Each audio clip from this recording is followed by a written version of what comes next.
Welcome to రుచిఫై. ఈ షార్ట్లో మీరు ప్రోసో మిల్లెట్తో దోశ తయారీ చూడండి.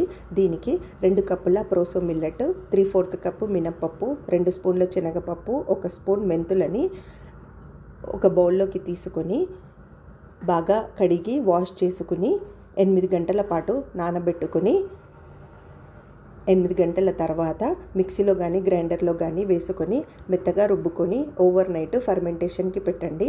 నెక్స్ట్ డే మార్నింగ్ పిండి అనేది ఇలా పులిసి ఉంటుంది.